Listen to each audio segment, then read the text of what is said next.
హరిః ఓం శ్రీ గురుభ్యో నమః. హరిః ఓం.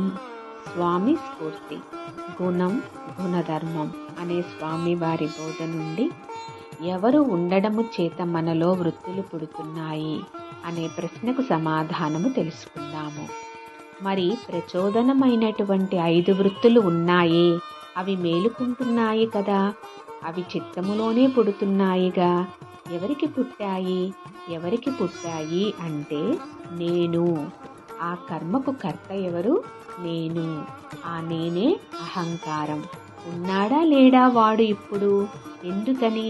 వాడు ఉండబట్టేగా వృత్తులు పుడుతున్నాయి ఇప్పుడు. వాడు ఉండబట్టేగా వృత్తికి సంబంధించిన జ్ఞానము మేల్కొంటుంది. వాడు ఉండబట్టేగా ఆ జ్ఞానము చేత ప్రియాప్రియాలుగా వ్యక్తమైనవి. ఆ వ్యక్తమైన ప్రియాప్రియాల చేతనేగా ఇంద్రియాలు వ్యవహరించినవి. వ్యవహరించిన వాటి వలన విషయాలు అయినయి. విషయాలు ఫలితాలు అయినవి. ఫలితాలు అనేకమా ఏకమా? అన్ని ఫలితాలను మరలా ఎవరు రిసీవ్ చేసుకుంటున్నారు? అహంకారం. అహంకారం దగ్గరికి మరలా ముగిసింది దండ. హరిః ఓం శ్రీ గురుభ్యో నమః. హరిః ఓం.